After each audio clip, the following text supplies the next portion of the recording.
आप सभी को जय हिंद। मैं राकेश कुमार, स्वागत है आपका एजुकेशन ई गुरुकुल में। दोस्तों, पिछला जो हम लोग जो प्रैक्टिस सेट 2 नंबर का जो सॉल्यूशन जो कर रहे थे, बिहार एसएससी सीजीएल या कह सकते हैं कि बिहार दरोगा, ये सब सारे में सारे के क्वेश्चन जो है आपको आने की फुल्ली संभावना है। इसलिए आपको जो है इसका सॉल्यूशन हमने जो दिया था उसमें आपको कुछ क्वेश्चन अभी रह गए थे, तो उसका सोचते हैं कि इसको पूरा कंप्लीट करा दिया जाए। ठीक है, जैसे बहुत सारे बच्चे सॉल्यूशन को लेकर के कमेंट्स भी करते हैं कि सर सॉल्यूशन दिया जाए। आपको जो ऑनलाइन टेस्ट जो हम लोग ले रहे हैं, ऑनलाइन टेस्ट हो गया या ऑनलाइन क्लास हो गया, है ना, इसमें टोटल का टोटल जो है आपको 50 सेट जो आपको मिलेंगे, इसमें टोटल का टोटल सॉल्यूशन भी आपको दिया जाएगा ऑल सब्जेक्ट का, यानी कि फिजिक्स, केमिस्ट्री, बायोलॉजी, यानी कि साइंस का भी होगा, जीएस का भी होगा, मैथ्स का भी होगा और रीजनिंग का भी होगा।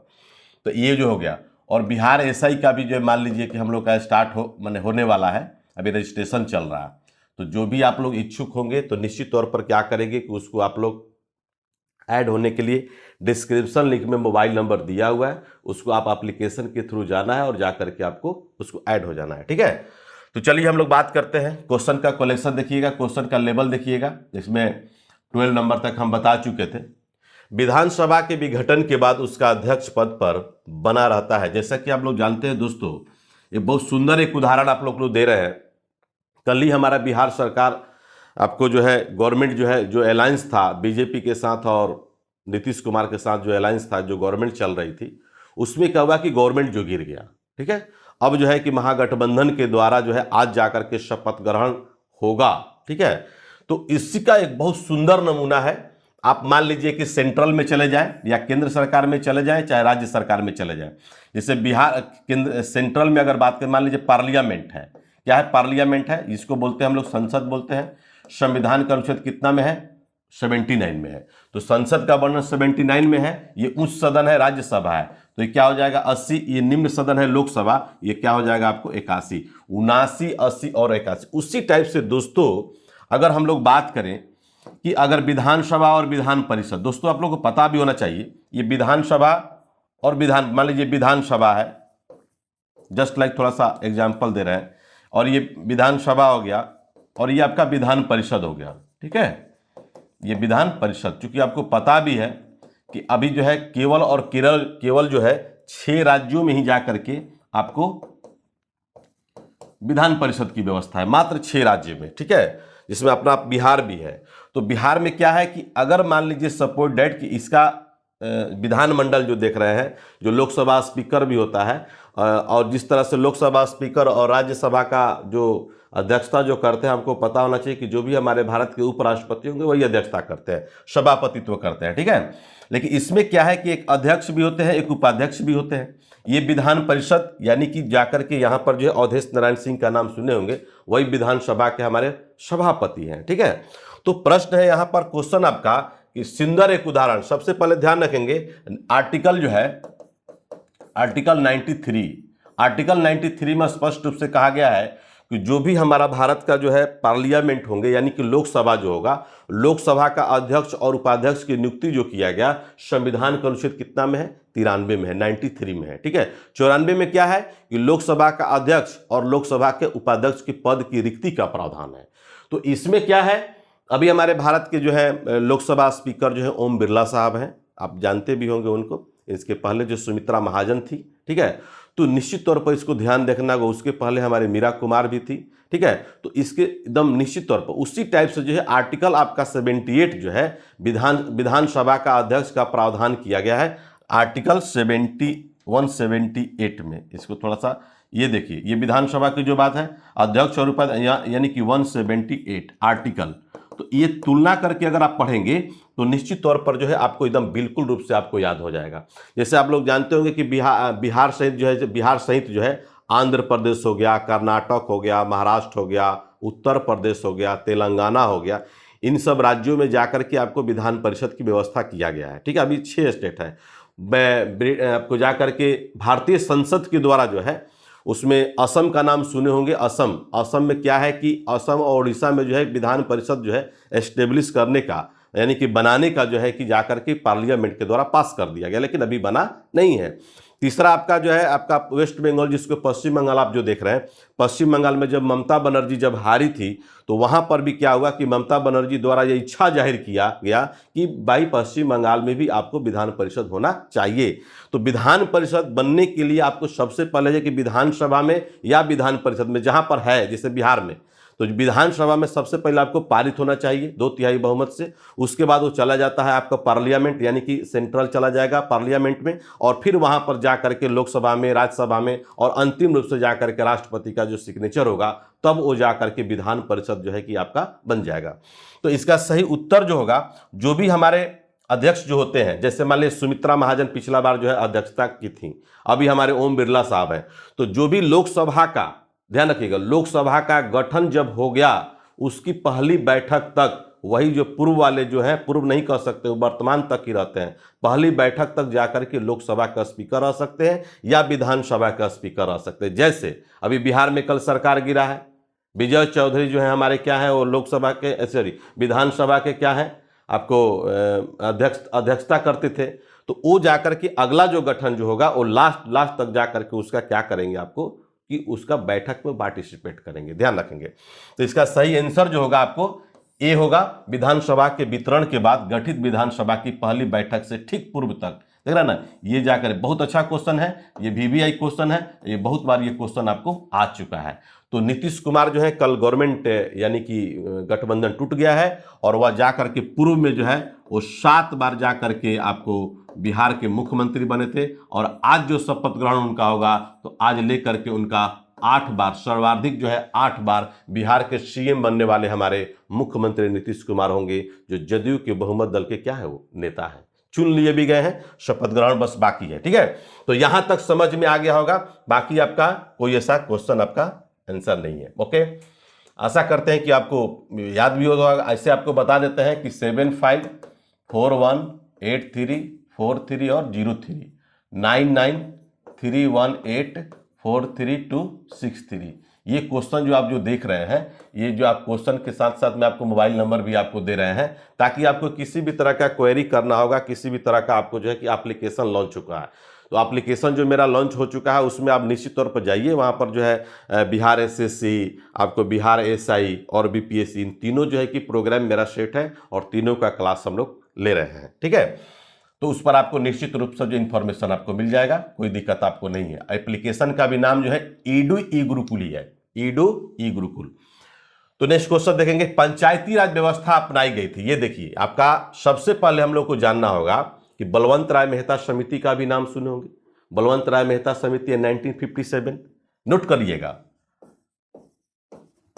बलवंत राय मेहता समिति, बलवंत राय मेहता समिति 1957, ये जाकर के कमिटी बना था, और पंचायती राज का कह सकते हैं कि ये जन्मदाता भी थे बलवंत राय मेहता। कौन थे? बलवंत राय मेहता। बात समझिएगा, जाकर के 2 अक्टूबर 1959, 2 अक्टूबर है ना 1959 में जाकर के राजस्थान का, है ना, 2 अक्टूबर चूंकि जानते हैं गांधी जयंती और साथ में इंटरनेशनल नॉन वायलेंस डे के रूप में भी हम लोग सेलिब्रेट करते हैं 2 अक्टूबर को, जिसको अंतर्राष्ट्रीय अहिंसा दिवस के रूप में कहा जाता है। ठीक है, तो जाकर के राजस्थान के नागौर जिला से जाकर के प्रारंभ हुआ। और ये भी ध्यान रखेंगे कि भारत में जो है हमारा 3 स्तरीय पंचायती राज है। बात समझ गए ना, 3 स्तरीय पंचायती राज है। ये क्वेश्चन यहां पर आपसे पूछ रहे हैं कि भारत का कौन सा ऐसा राज्य है जहां पर 4 स्तरीय पंचायती राज है। देखिए कितना अच्छा क्वेश्चन है, 4 स्तरीय पंचायती राज, है ना।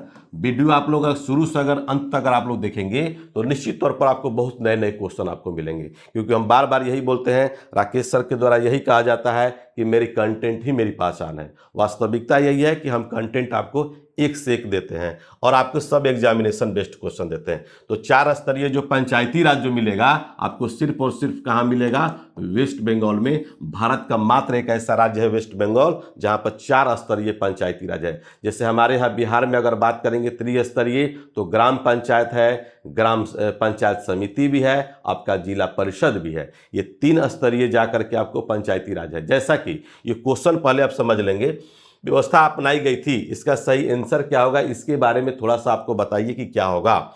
लोकतंत्र की शक्तियों के विकेंद्रीकरण के लिए, ये दिख रहे हैं ना, लोकतंत्र की शक्तियों के विकेंद्रीकरण के लिए जाकर के पंचायती राज व्यवस्था जो अपनाई गई थी, जिसमें ध्यान रखेंगे कि लोक विकेंद्रीकरण का जो तात्पर्य जो होता है, जो अर्थ जो होता है, जिसके अंतर्गत जो होता है सत्ता का विकेंद्रीकरण किया जाता है और सत्ता एवं प्रशासकीय शक्तियों को विभिन्न क्षेत्रों में विभाजित कर दिया जाता है, उसी को हम लोग बोलते हैं विकेंद्रीकरण। क्या बोलते हैं, पंचायती व्यवस्था। अब ये जाकर के विकेंद्रीकरण, ठीक है। तो शक्तियों, इस तरह से इसका सही आंसर जो होगा आपका क्या होगा, आपका बी होगा। कोई दिक्कत, कोई परेशानी? आपको पंचायती राज व्यवस्था, इसका कार्यकाल जो होता है आपका 5 साल का होता है, 5 वर्ष का होता है ना। एकदम ध्यान रखेंगे इस तरह से, जब भी आपका क्वेश्चन अगर पूछेगा तो और भी क्वेश्चन पंचायती राज व्यवस्था से संबंधित जो है जा करके आप लोग इसको देख सकते हैं। इसलिए बहुत अच्छे अच्छे क्वेश्चन का प्रावधान किया गया है, संवैधानिक मसला है। और भी आपको बहुत सारे कुछ बताते, इसमें अमेंडमेंट बताते, संविधान संशोधन की प्रक्रिया वगैरह इसमें बताना उतना मुनासिब नहीं है। जो क्वेश्चन आपसे पूछता है उससे रिलेटेड आपको बता रहा है। नेक्स्ट क्वेश्चन देखेंगे, यहाँ पर न्यायिक पुनर्विलोकन दिया है। न्यायिक पुनर्विलोकन में न्यायालय को निम्नलिखित अधिकार है। न्यायिक पुनर्विलोकन का अर्थ क्या होता है, न्यायिक पुनर्विलोकन लिया कहां से गया है, इसका सही आंसर आप लोग जल्दी से बता दीजिए कि यदि कोई कानून या आदेश संविधान के विपरीत हो तो उसे असंवैधानिक घोषित करना, इसी को हम लोग बोलते हैं न्यायिक पुनर्विलोकन। ध्यान रखिएगा, न्यायिक पुनर्विलोकन जो है आपको अमेरिका से लिया गया है। ध्यान रखिएगा, कहां से लिया गया है, अमेरिका से लिया गया है दोस्तों, ध्यान रखिएगा। तो न्यायिक पुनर्विलोकन का तात्पर्य तो आपको समझ में आ गया होगा। ये पहली बार जाकर के 1802 नहीं बल्कि 3 होगा, सॉरी यहां पर 1802 नहीं बल्कि क्या होगा, 3 होगा। 1803 ईस्वी में जो है आप नाम सुनोगे जॉन मार्शल द्वारा। जॉन मार्शल जो है जाकर के अमेरिका के यानी कि चीफ जस्टिस ऑफ अमेरिका थे, और उसी में जाकर के उत्पत्ति और विकास ये जाकर के कह सकते हैं। और इसका प्रतिपादक भी कौन थे, तो जाकर के जॉन मार्शल, और जॉन मार्शल के द्वारा ही जाकर 1803 ईस्वी में न्यायिक पुनर्विलोकन का जाकर के चुनौती दिया गया था, यानी कि घोषणा किया गया था। यानी कि इसका जो भी आपको मतलब है, यानी कि 1803 का ही है, इसमें लिख लीजिएगा जॉन मार्शल। और इसका डिस्क्रिप्टिव अगर मान लीजिए कि बहुत लंबा चौड़ा अगर पॉइंट को अगर जानना होगा तो हम लोग जब पॉलिटिकल जब पढ़ेंगे तो उसे पढ़ते रहेंगे। इससे बहुत सारे आप लोग देखे होंगे कि संविधान का सोर्सेज जो है, सोर्सेज मतलब जैसे नीति निर्देशक तत्व कहाँ से लिया गया है, तो आयरलैंड से लिया गया है ना। तो आर्थिक नियोजन कहाँ से लिया गया है, तो ये सब सारे कुछ मौलिक कर्तव्य कहाँ से लिया गया है, ये सब सारे सेक्शन जो है आपको पढ़ना होगा। तो आपको जानना होगा, समझना होगा। पार्लियामेंट की शक्ति का है, राष्ट्रपति का क्षेत्राधिकार है, राष्ट्रपति का, ये सब कहाँ से किस किस देश के संविधान से जाकर के लिया गया है। तो निश्चित तौर पर इसको हम लोग को बढ़िया से पढ़ना होगा, फॉलो करना होगा, तभी आप कुछ आगे कर सकते हैं। तो इसको जानने के लिए हम लोग जो है आपको नेक्स्ट जो चैप्टर जो पढ़ेंगे ना, तो उसमें जाकर आपको बेहतरीन तरीका से आपको समझ में आएगा। अगला क्वेश्चन है, देखिए 16 नंबर, भारतीय संविधान का अनुच्छेद 249 किससे संबंधित है। बहुत सारे आर्टिकल आप लोग पढ़े होंगे, जैसे अनुच्छेद 250। अनुच्छेद 250 कहता है कि संसद को राज्य सूची के विषय पर बनाने की शक्ति यानी कि पावर दिया गया है। कब, राज्य सूची के विषय में जैसे सुने होंगे आप लोग, 3 सूची है, संघ सूची, समवर्ती सूची और राज्य सूची। तो राज्य सूची के विषय में आपको जो आकर के कानून बनाने की शक्ति जो है, पावर जो है प्रदान करता है अनुच्छेद आपका 250 है। कौन है, अनुच्छेद आपका आर्टिकल। लेकिन इसमें हम जो दिए हुए आपको, इसमें 249 पूछ रहे हैं। अनुच्छेद 250 में कहा गया है कि संसद जो है संसद जो है राज्य सूची पर जाकर के वो जो है आपको कानून बना सकती है। किस परिस्थिति में बना सकती है, ये क्वेश्चन भी लिखे हुए हैं कि जब राज्यसभा इसके लिए एक संकल्प पारित कर दे, उस तब जाके बना सकती है।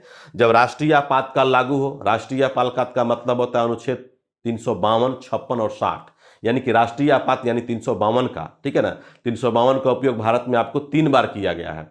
आपको कब कब किया गया है, 1962 में किया गया है, 1972 में किया गया है और 1975 में किया गया है। 72 और 75 में हमारे देश की प्रधानमंत्री इंदिरा गांधी थी, जबकि आपको 1962 में चाइना अटैक किया था 26 अक्टूबर 1962 को। तो चीन के तरफ से चाउ एन लाई थे, जबकि भारत की तरफ से हमारे पंडित जवाहरलाल नेहरू थे। तो उसको भी आप लोग निश्चित तौर पर उसको ध्यान रखिएगा। जब 2 या 2 से अधिक जो है राज्य जो है संसद में ऐसा संयुक्त अगर अनुरोध करेगा, तब भी जाकर की पार्लियामेंट जो है राज्य सूची पर कानून बना सकती है, ठीक है।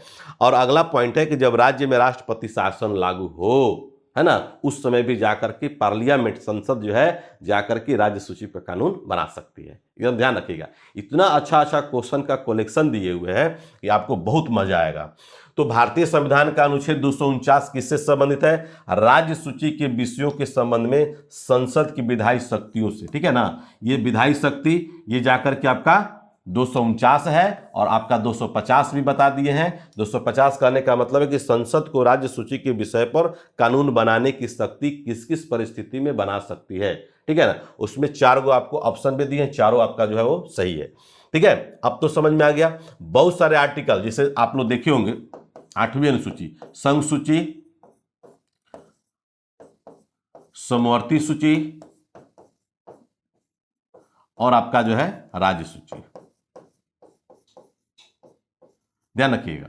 ये सब भी आपको सब्जेक्ट भी याद रखना होगा कि कौन कौन सा पार्ट जो है संघ के अंतर्गत आता है, कौन कौन सा समवर्ती सूची के अंतर्गत आता है, कौन कौन सा राज्य सूची के अंतर्गत है, कितना कितना है, ये भी आपको ध्यान रखना होगा। ये सब हम पढ़ा चुके हैं, पूर्व में जो क्लास जो ले चुके हैं उसमें हम सब जो आपको निश्चित तौर पर इसको लिखवा चुके हैं, उसको भी ध्यान रखिएगा। देखिए, आनुपातिक प्रतिनिधित्व की व्यवस्था निर्वाचन क्रिया प्रणाली के रूप में सुनिश्चित करती है। आनुपातिक प्रतिनिधित्व के बारे में आप लोग जानते हैं, इसका सही आंसर आपको बताना होगा, 17 का होगा। आनुपातिक प्रतिनिधित्व का मतलब उस निर्वाचन से होता है या उस निर्वाचन पद्धति को कहते हैं जिसका उद्देश्य जो है लोकसभा में जनता के विचारों की एकताओं तथा विभिन्नताओं को, है ना, गणित रूपी यथार्थता से जाकर प्रतिबंधित करता है ना, प्रतिबिंबित करता है। तो इसी को जाकर के हम लोग बोलते हैं आनुपातिक प्रतिनिधित्व प्रणाली। दूसरा चीज है कि राष्ट्रपति का चुनाव अनुच्छेद कितना में है? 55 में है, ये तो आप लोग पता होगा। ये आनुपातिक प्रतिनिधित्व प्रणाली के एकल संक्रमणीय पद्धति के द्वारा जाकर के होता है। अभी हाल ही में हमारे द्रौपदी मुर्मू जो है भारत के राष्ट्रपति बनी है, 15वीं राष्ट्रपति बनी है।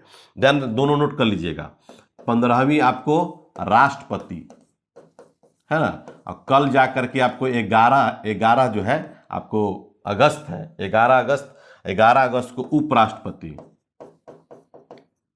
है ना, ये 14वीं है, ठीक है। तो नोट कर लीजिएगा। ये क्वेश्चन जो है छोटा छोटा देखने में लगता है, जैसे बीपीएससी में आपको दिया भी था, बीपीएससी में आपको दिया था, जैसे वहां पर जो बाइडेन जो है राष्ट्रपति जो बने कौवे बने तो 46वें हैं। तो ये क्वेश्चन आपको ये लड़का लोग कंफ्यूज कर जाता है, ठीक है। तो निश्चित तौर पर तो उपराष्ट्रपति धनखड़ साहब जो कि वेस्ट बंगाल के जो है कि राज्यपाल थे और उनका कल शपथ ग्रहण होगा, यानी कि 11 अगस्त को। 11 अगस्त को एक और मैन का नाम नहीं भूलेंगे, 11 अगस्त 1908 को जो फांसी की सजा हुआ था, इनको हम लोग बोलते हैं खुदीराम बोस। खुदीराम बोस याद है ना, खुदीराम जो कि भारत में सबसे कम उम्र में फांसी की सजा प्राप्त करने वाले एकमात्र भारतीय क्रांतिकारी नेता थे।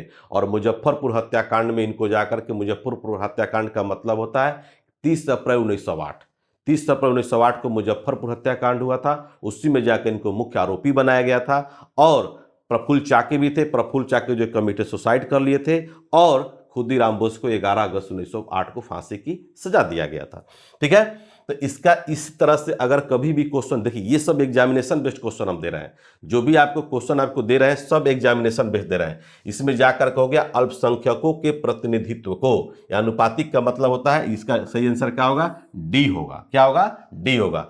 तीनों आप जो दिए बहुमत के शासन को, सरकार में स्थिरता को, सामान्य जन राजनीतिक सोच को, ये नहीं होगा। चौथा आपका ऑप्शन जो है जाकर के आपका सही है। ओके, कोई दिक्कत? ज़्यादा डिटेल्स में अगर आपको जानकारी प्राप्त करनी हो तो राकेश लाल के जो है कि जा करके यूट्यूब चैनल से आप लोग देख लेंगे, उसमें आप लोग देखिएगा तो एक से एक क्वेश्चन आपको कलेक्शन आपको मिलता है और आगे भी आपको मिलेगा हमेशा।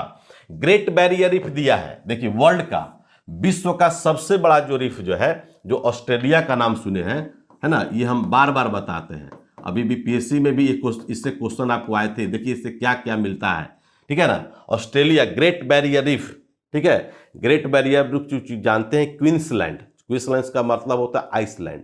आइसलैंड जो है आपका, है ना, क्वींसलैंड, आइसलैंड, ये सब नाम सुने होंगे। तो क्वींसलैंड जो है आपका ऑस्ट्रेलिया में ही है, उसी के जाकर के उत्तर पूर्वी में क्वींसलैंड नाम सुने ना, ये देखिए क्वींसलैंड, कि उत्तर पूर्वी, इसी को बोलते हैं नॉर्थ ईस्ट, ये दोनों का जब सम्मिश्रण जब हो जाएगा तो क्वींसलैंड, ठीक है ना। क्वींस नोट कर लीजिएगा, ये आपको जो मैप से रिलेटेड बता रहे हैं, क्वेश्चन आपको जो पूछता है इसी तरह से जाकर के पूछता है, ठीक है ना। उत्तर पूर्वी के तट में जाकर के समानांतर बना हुआ है क्वींसलैंड के, कभी कभी आइलैंड के बारे में पूछ देगा। ऐसे तो आप लोग जानते हैं, इसको जाकर के पानी का बागीचा भी कहा जाता है, उसको भी नोट कर लीजिएगा। दिखाई दे रहा है ना, इसको बोलते हैं पानी का बागीचा, है ना। ग्रेट बैरियर रीफ, प्रशांत महासागर का नाम सुने होंगे। हालांकि आप लोग सब लोग जानते हैं, आपको ऑस्ट्रेलिया के निकट जो है कि प्रवाल भित्ति है। जैसे आप लोग जानते हैं, इंडिया की अगर बात किया जाए तो ये आपका बे ऑफ बंगाल हो जाएगा, ये आपका अरेबियन सी होगा। तो कभी कभी क्वेश्चन पूछता है कि what is your difference between bay of Bengal island और Arabian sea island. I mean to say that कि अरब सागर के जितने भी आपको जो मिलेंगे, जितने भी आइलैंड मिलेंगे, वो प्रवाल निर्मित मिलेंगे, है ना। प्रवाल निर्मित यानी कि प्रवाल से रिलेटेड मिलेंगे, जबकि आपका बे ऑफ बंगाल में आपको नहीं मिलता है। मिलता भी है तो बहुत कम मिलता है, लेकिन सबसे ज़्यादा डिफरेंस पूछ रहा है, तो इसको भी निश्चित तौर पर आपका ध्यान रखना होगा। इसको जा करके आपको क्वेश्चन उत्तर पूर्वी ऑस्ट्रेलिया से दूर जा करके, है ना, ये जा करके आप नोट कर लीजिएगा कि प्रशांत महासागर, क्या बोलते हैं, बहुत अच्छा क्वेश्चन, प्रशांत महासागर, है ना। प्रशांत महासागर में जाकर के उत्तर पूर्वी क्वींसलैंड के जो क्षेत्र है उसी में जाकर के सिचुएटेड है, जो विश्व का सबसे बड़ा रीफ है, सबसे बड़ी प्रवाल भित्ति है, जिसको हम लोग बोलते हैं ग्रेट बैरियर रीफ। ऐसे आपको हम बता देते हैं कि 360 किलोमीटर लंबा और 160 किलोमीटर चौड़ा, ये किलोमीटर में आपको बता रहे हैं, ठीक है। किलोमीटर की हम बात कर रहे हैं, मीटर में नहीं। इसी जाकर के प्रशांत महासागर में एक ट्रेंच है जिसको बोलते हैं हम लोग मेरियाना ट्रेंच, बहुत गहरा, देखिए लिख लेंगे उसको भी, मेरियाना ट्रेंच, मेरियाना गर्त भी बोलते हैं, गर्त मतलब होता है ट्रेंच। तो मेरियाना गर्त जो है ये जाकर के आपको जो है समथिंग आपको बता रहे हैं, ऐसे 19,000 समथिंग जो है, 19,000 समथिंग जो है मीटर में देता है ना। तो निश्चित तौर पर इसको भी ध्यान रखिएगा, कभी कोई पूछता है ना, पश्चिमी प्रशांत महासागर में जाकर के आपको है, ठीक है। तो मीटर में लगभग जो आपको 19,000 समथिंग है, तो इससे आपको 200 किलोमीटर होगा या 124 मील कह सकते हैं। नोट कर लीजिएगा, 200 किलोमीटर या 124 मील। हम लोग जब पढ़ते थे तो हमको याद है कि 19,263 किलोमीटर यही देता है इसका सही आंसर, ठीक है ना, किलोमीटर में। अब उतना कन्फर्म हमको याद नहीं है, लेकिन ये कभी कभी क्वेश्चन पूछता है तो निश्चित तौर पर याद रखिएगा मेरियाना गर्त। एक और मेरियाना गर्त के अलावा एक और है आपका सुंडा गर्त, जिसे बीपीएससी में दिया था, ठीक है। तो मेरियाना गर्त का मतलब होता है पश्चिमी प्रशांत महासागर, ठीक है। ये लिख लीजिएगा, ये भी क्वेश्चन पूछता है, पश्चिमी प्रशांत महासागर, है ना। ये पश्चिमी प्रशांत महासागर में जाकर के ऐसे भारत में ऐसा कहा जाता है, जैसे आप लोग देखे होंगे mount Everest, one of the highest peak of the world, विश्व की सबसे बड़ी जो है कि पीक है, हाईएस्ट पीक है एवरेस्ट शिखर, ठीक है। तो एवरेस्ट का आपको हाइट पता है कितना है, 8,848 या 50, ठीक है ना। तो उसमें ऐसे एवरेस्ट को भी अगर डाल दिया जाएगा मेरियाना ट्रेंच में, तो कभी जो है ये खत्म होने, माने उसमें और भी चला जाएगा, डूब जाएगा, पता भी नहीं चलेगा कि मेरियाना ट्रेंच का कितना जो है कि जाकर है, ठीक है। तो सुंडा गर्त भी कभी कहता है, सुंडा गर्त। तो पूर्वोत्तर जाकर के सुंडा गर्त कभी कोई पूछता है तो पूर्वोत्तर लिख लेंगे, उसमें ये भी आता है क्वेश्चन, सुंडा गर्त, ये आया था क्वेश्चन, पूर्वोत्तर हिंद महासागर, है ना, ये हिंद महासागर, सुंडा गर्त भी, ये बीपीएससी 67 में क्वेश्चन आया था। ये डायरेक्शन पूछता है, डायरेक्शन निश्चित तौर पर याद रखिएगा, इसका डायरेक्शन पूछता है, तो एकदम निश्चित तौर पर जो पूर्वोत्तर क्या हो जाएगा, हिंद महासागर। 220 ले 226 में जाकर के आपको चीन का ग्रेट वॉल ऑफ चाइना का नाम सुने होंगे, यानी कि चीन का महान दीवार। तो चीन का महान दीवार का निर्माण जो है जाकर के आपको 220 से लेकर के 226 ईस्वी में कराया गया था। हुण एक जो होते हैं, जाति होते हैं, हुण लोग क्या करता था कि बार बार जो है चाइना पर अटैक करता था। तो चाइना अटैक करता था, इसीलिए जाकर के वहाँ का जो सम्राट था, चीन का जो प्रथम सम्राट था, जिनका नाम था किन्सी हुआंग, क्या नाम था, किन्सी हुआंग, है ना, किन्सी हुआंग, है ना। इन्हीं के द्वारा जाकर के 200 से लेकर के 226 ईस्वी में इसका जाकर के निर्माण किया गया था, ग्रेट वॉल ऑफ चाइना, जो 7 जो आश्चर्यजनक जो आप जो देखे होंगे वर्ल्ड में, उसमें 7 आश्चर्यजनक में आपका चीन का दीवार भी है। ठीक है, रॉकी पर्वत का नाम सुनोगे, रॉकी का नाम सुनोगे, एंडीज का नाम सुनोगे। तो रॉकी पर्वत जाकर के उत्तरी अमेरिका के पश्चिमी भाग में है ना, रॉकी लिख लेंगे, उत्तरी अमेरिका के पश्चिमी भाग में ये जा करके आपको पाया जाता है रॉकीज और एंडीज पर्वत जो है आपका साउथ में पड़ेगा, ये जाकर के उत्तरी अमेरिका में, और एंडीज जो पड़ेगा आपका साउथ अफ्रीका में पड़ेगा। नोट कर लीजिएगा। तो इस तरह से क्वेश्चन अगर कहीं भी किसी भी तरह से अगर आएगा तो निश्चित तौर पर इसको आप ध्यान रखें। राजस्थान में जैसे अरावली का नाम सुने होंगे, विश्व की सबसे पुरानी जो पर्वतमाला है वो आपका अरावली है। देखिए अच्छा क्वेश्चन है, बरमूडा ट्रेंच के बारे में बहुत लोग ऐसा कहते हैं कि जो ये ट्रेंच जो है, त्रिभुज जो है, ट्रेंच नहीं है ना, ट्रायंगल है, बरमूडा ट्रायंगल है। तो ये जो है जा करके क्या होता है, उस मार्ग से जितने भी आपको जलीय जहाज है ना या हवाई जहाज जितने भी उस दौर से गुजरे, सब का सब जो है जा करके उसी में क्या हो गए, चले गए, मतलब विलीन हो गया। ठीक है, तो बहुत अच्छा क्वेश्चन है, ये बहुत बार क्वेश्चन पूछा है, इसलिए सही इसका आंसर जो होगा आपका ए होगा, पश्चिमी उत्तरी अटलांटिक महासागर में, पश्चिमी उत्तरी अटलांटिक महासागर में। ठीक है, उत्तरी कह सकते हैं या उत्तर अटलांटिक महासागर में जाके कह सकते हैं, जो ब्रिटेन का जाकर के प्रवासी क्षेत्र है। ठीक है, ब्रिटेन का क्या है, प्रवासी क्षेत्र है। दूसरा है कि अमेरिका के फ्लोरिडा का नाम सुने होंगे, अमेरिका के फ्लोरिडा शहर से आपको लगभग 1770 किलोमीटर, अमेरिका के फ्लोरिडा शहर से लगभग 1770 किलोमीटर, और नोवाक स्कोटिया जिसको कनाडा बोलते हैं, ठीक है ना, उसके दक्षिण में जाकर के लगभग 1350 किलोमीटर की दूरी पर ये जाकर के आपको बरमूडा ट्रायंगल जो है सिचुएटेड है। बरमूडा ट्रायंगल क्या है, सिचुएटेड है। और यहाँ से जिस रूप से जो गुजरता है, चाहे वो पानी का जहाज हो या आपको जो हवाई जहाज हो, वो सबको क्या करता है, अपने अंदर में समा लेता है। ऐसे कोई आंकड़ा नहीं है मेरे पास कि आपको हम बता देंगे कि कितने लोगों को समाया है, लेकिन अनंत है। क्या है वो, अनंत है। ठीक है, तो निश्चित तौर पर ध्यान रखेंगे। चलिए नेक्स्ट क्वेश्चन, निम्नांकित दर्रों को दर्रे हैं है ना, दर्रे का पश्चिम से पूरब की ओर डेकोरेट करना है, वेस्ट टू। देखिए ये हमारा क्या है, डायरेक्शन है, ये आपका ईस्ट है, ये आपका वेस्ट है, ये आपका नॉर्थ है, ये आपका साउथ है। ये पश्चिम से पूरब की ओर सही, यानी कि हमको इधर से, ये आपको कलर चेंज कर देते हैं, आपको इधर से इधर जाना है। तो इसका सही क्या होगा, इसका ऑप्शन भी दिए हुए हैं, जैसे जिलेपला दिया हुआ है। तो जिलेपला एक दर्रा है, क्या है, जिलेपला एक दर्रा है जो सिक्किम को जाकर के, भूटान से जाकर के, सिक्किम और भूटान ये जाकर के दोनों को जोड़ता है जिलेपला। ठीक है, ध्यान रखिएगा। उसके बाद दिया है बोमडिला का मतलब एक तवांग में है ना, तवांग से जाकर के तिब्बत को जोड़ता है। ठीक है, उसके बाद आपका दिल्ली पुलेख दर्रा दिया जो पिथौरागढ़ का नाम सुने होंगे है ना, तिब्बत को जाकर के जोड़ता है, तिब्बत को पिथौरा है ना, पिथौरागढ़ कह सकते हैं कि जाकर के तिब्बत को क्या करता है, ये जोड़ता है। और आपका बनिहाल दर्रा है जो जम्मू एंड कश्मीर में पीर पंजाल श्रेणी है ना, इसी में जाकर के जवाहर सुरंग जो है इसी में जाकर के मिलता है। तो सही इसका डेकोरेट करके आप बता दीजिए। ऐसे भी आपको लिपुलेख का जो नाम सुने होंगे, लिपुलेख दर्रा जो दिया हुआ है उसमें कैलाश पर्वत का नाम सुने होंगे, मानसरोवर झील का भी नाम सुने होंगे। तो लिपुलेख दर्रा के माध्यम से ही जाकर के वहाँ जाने का रास्ता है, तो ये भी आपका है। और तीस्ता नदी का नाम सुने होंगे, तीस्ता नदी, तो ये भी जाकर के तीस्ता नदी का ही देन है, जाकर के जिलेपला जो है दर्रा आपको बना है। तो सही इसका आंसर होगा 4 3 2 1, यानी कि आंसर का होगा इसका डी होगा। पहले 4 होगा, तब 3 होगा, तब 2 होगा, तब 1 होगा। ठीक है, ये क्वेश्चन जो है बहुत सारे आपको भारत में जो है प्रमुख दर्रे हैं, जैसे नाथुला दर्रा का भी नाम सुने होंगे। नाथुला हालांकि इसमें है नहीं, तो उसमें निश्चित तौर पर दर्रे को भी याद करिएगा तो आपको क्वेश्चन, चूंकि ये प्रैक्टिस सेट का सॉल्यूशन करा रहा है, तो इस तरह से क्वेश्चन अगर आपको आते हैं तो निश्चित तौर पर उसको आप भुलाएंगे नहीं, उसको आप लोग याद करेंगे, बनाएंगे, पढ़ेंगे।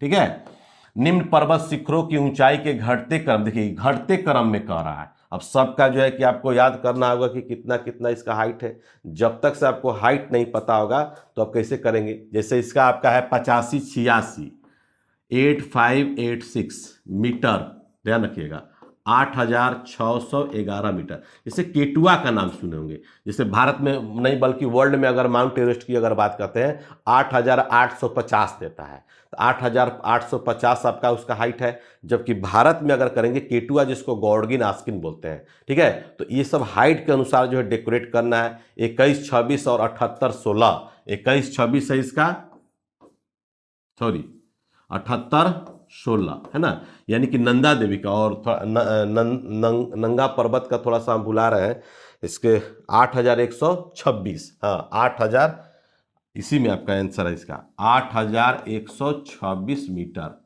है ना, इसका भी आपका हो जाएगा मीटर। अब तो आपको समझ में आ गया होगा कि इसका डेकोरेशन जो है कैसे हो सकता है। हाइट के अनुसार अगर देख लीजिए तो आपको क्या कह रहा है, घटते क्रम में सही, घटते क्रम के सही का अनुगत। तो सबसे पहले हो जाएगा आपका क्या हो जाएगा, बी हो जाएगा, यानी कि 2 हो जाएगा। फिर उसके बाद क्या होगा, 1 हो जाएगा। उसके बाद फिर क्या होगा, 3 हो जाएगा। और उसके बाद क्या होगा, 4 हो जाएगा। ठीक है, तो ये जाकर के 2, 1, 3 और 4, यानी कि आंसर क्या हो जाएगा, इसका बी होगा। तो हाइट जब तक से आपको पता नहीं रहेगा तब तक से आप इसको सही डेकोरेट नहीं कर सकते हैं। हमारा काम है आपको क्वेश्चन के लेवल को दिखाना, और आपका काम है कि उसी के अनुसार जो है प्रैक्टिस करना। जितना हो सके, जितना जिस लेवल से आपको हो सके उसके अनुसार आप प्रैक्टिस करते रहिए। आपको इतना मज़ा आएगा, इतना मज़ा आएगा कि मत कहिए। ठीक है, बहुत ही मज़ा आपको आएगा। इसलिए आशा करते हैं कि आप लोग को जो भी क्वेश्चन आप लोग को बताने का हम प्रयास कर रहे हैं उसका निश्चित तौर पर जो है आप लोग उसको और भी गहराई से उसको आप पढ़ सकते हैं, कर सकते हैं, कोई दिक्कत आपको नहीं है। ठीक है, पढ़ाने में बहुत मेहनत लगता है, मुंह भी सुखाने लगता है, ध्यान रखेंगे। इसलिए जितना भी आप लोग को हो सके उसको, इसका फायदा उठाइए। जैसे यहाँ पर दिया है 22 नंबर क्वेश्चन दिया है ना, इसमें क्या है, निम्नलिखित में से भारत के दक्षिण की ओर सही क्रम, देख रहे हैं ना, दक्षिण की ओर। दक्षिण की ओर का मतलब इसे ये आप जो देख रहे हैं ना, ये इंडिया, तो इधर उत्तर से आपको दक्षिण की ओर बढ़ना है। तो इसका डेकोरेट करना है। थाल घाट है, भोर घाट है और आपका पाल घाट है। ये 3 गो घाट जो है, ये जो है आपका देख रहे होंगे, थाल घाट जो देख रहे हैं और भोर घाट जो देख रहे हैं, ये जाकर के पश्चिमी जो मुंबई जो देख रहे हैं, सह्याद्री का नाम सुने होंगे, सह्याद्री पर्वतमाला का नाम सुने होंगे, उसी में जाकर के पश्चिमी घाट जिसको सह्याद्री बोलते हैं उसी में जाकर सिचुएटेड है। और ये जाकर के मुंबई और कोलकाता का जाकर के मार्ग है, मुंबई टू कोलकाता, जिसमें जाकर के मुंबई और नासिक को जोड़ता है। कौन, थाल घाट। भोर घाट किसको जोड़ता है ना, और सह्याद्री कह सकते हैं, सह्याद्री पर्वत का सबसे पुराना दर्रा है थाल घाट, ये भी ध्यान रखिएगा। भोर घाट क्या है, भोर घाट जाकर महाराष्ट्र राज्य में जाकर के आपको है ना जोड़ता है। ठीक है, कहाँ पर, कर्जत और खंडाला के बीच में जाकर सिचुएटेड है। और मुंबई, महाराष्ट्र टू मुंबई, यानी कि मुंबई टू गोवा, मुंबई टू पुणे कह सकते हैं, मुंबई टू पुणे कह सकते हैं इसको, मुंबई टू पुणे है ना। भोर घाट को मुंबई टू पुणे को जाकर के जोड़ता है। ये भी जाकर के आपका सह्याद्री में ही सिचुएटेड है। और पाल घाट क्या है, पाल घाट थोड़ा सा जानना होगा। पाल घाट दर्रा क्या है कि भारत के पश्चिमी घाट में जाकर एक पहाड़ी दर्रा है, ठीक है, जो तमिलनाडु में कोयम्बटूर का जो नाम सुनोगे, को केरला में जाकर के पलक्कड़ है ना, तमिलनाडु में कोयम्बटूर और केरला में पलक्कड़ को जाकर के इसको जोड़ता है। ठीक है, यह उत्तर में कह सकते हैं कि नीलगिरी पहाड़ी, और दक्षिण में जाकर के अन्नामलई पहाड़ी के जाकर के बीच में सिचुएटेड है। तो सबसे पहला जो होगा आपका क्या होगा, थाल घाट होगा, तब आपका भोर घाट होगा, तब आपका जाकर के पाल घाट होगा। यानी कि 1, 2 और 3 ये जाकर के ऐसे बढ़ेगा। ठीक है, ऐसे।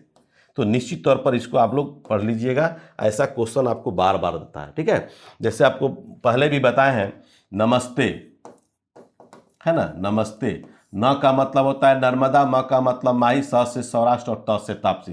भारत की 4 ऐसी नदियां हैं जो पूर्व की ओर न बह करके वो क्या करती हैं, पश्चिम की ओर बहती हैं। कहाँ बहती हैं, पश्चिम की ओर बहती हैं। तो इसको भी आप लोग जान लीजिएगा, एक ट्रिक है छोटा सा जो इसी से ज्योग्राफी से रिलेटेड है। ठीक है, तो इस तरह से याद करेंगे तो कोई क्वेश्चन हमको नहीं लगता है कि कोई छूटेगा। यदि आप घड़ियाल कि उनके प्राकृतिक आवास में देखना चाहते हैं तो निम्न में से किस स्थान पर जाना सबसे सही समझेंगे, बोलिए। घड़ियाल, घड़ियाल सबसे अधिक चंबल की घाटी का नाम सुने, चंबल का डाकू का नाम सुने होंगे। तो जितने भी पहले जो है चंबल वाले जो डाकू जो होते थे, चंबल जो नदी है, चंबल नदी के बारे में अगर पढ़ा जाए तो बहुत विस्तृत में आपको लगेगा, बहुत मैंने कह सकते हैं कि 2 दिन का क्लास मेरा लगेगा। तो वहाँ पर अगर घड़ियाल को अगर देखना है तो सबसे अधिक मात्रा में जो है आपको चंबल की घाटी का जा करके सैर कर लेंगे। इसलिए इसका सही आंसर जो होगा आपका होगा, ये सब आपका झील है। ठीक है ना। तो चंबल की घाटी आप भूलेंगे नहीं, जो घड़ियाल के लिए that is very popular. At next question आपका है 24। कयाल क्या है? कयाल देखिए क्या है ना कि केरल के एक लैगून है। कयाल क्या है? एक केरल की एक लैगून है। लैगून मतलब क्या होता है? लैगून जो है झील का एक प्रकार है, झील का एक प्रकार है। जैसे भारत में बहुत सारे झील देखे होंगे, डिंडवाना झील, लोनार झील, है ना, आपका पुलिकट झील, हुसैन सागर झील, ये सब का नाम सुने होंगे। कयाल शब्द का जो अर्थ होता है वो होता है बैक वाटर। क्या होता है? Back water. कह सकते हैं कि केरल जो है बैक वाटर, खारे और झीलों का एक जो है कि अच्छा जो है नेटवर्क है केरला में। जैसे आप लोग देखते होंगे नौकायन, वहाँ का फेस्टिवल जो है जाकर के मोस्ट इंपॉर्टेंट फेस्टिवल है विश्व का, विश्व में सबसे परिचित फेस्टिवल है आपका केरला का। दूसरी चीज़ है कि जैसे चिल्का का नाम सुने होंगे, कोलेरू का नाम सुने होंगे, पुलिकट का नाम सुने होंगे। ये भारत को जो है प्रमुख जो है लैगून झीलों में का एक संपूर्ण जो है किसका उदाहरण है। तो झील जो है भारत में, ऐसा मत समझिए केवल मीठे पानी की झील बुलर झील को याद कर लेंगे और खारे पानी की झील में आपको चिल्का झील को याद कर लेंगे, जी नहीं, उसके अलावा भी बहुत सारे झील हैं। तो एप्लीकेशन हम लोगों का जो है कि आपका लॉन्च हो चुका है। आप चाहें तो जा करके उसको जो है एक वीडियो भी इसका हम लोग आप लोग को मिल जाएगा। आप लोग व्हाट्सअप करेंगे तो आप निश्चित तौर पर डिस्क्रिप्शन लिंक में मोबाइल नंबर भी दिया है, व्हाट्सअप भी दिया हुआ है, आपका टेलीग्राम भी दिए हुए हैं, आपका वेबसाइट का भी लिंक दिया हुआ है, सबका दिया हुआ है। और वहां जा करके आप निश्चित तौर पर क्या करेंगे कि विजिट करेंगे और एप्लीकेशन डाउनलोड करके संपूर्ण जानकारी आप प्राप्त कर सकते हैं। तो थैंक यू वेरी मच दोस्तों।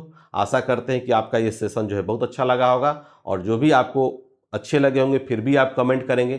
जो मेरे तरफ से आपका कोई रिक्वायरमेंट रह गया होगा, समझ में नहीं आता होगा, उसके बारे में भी आप कमेंट करेंगे। तब तक के लिए खुदा हाफिज, इनकलाब जिंदाबाद।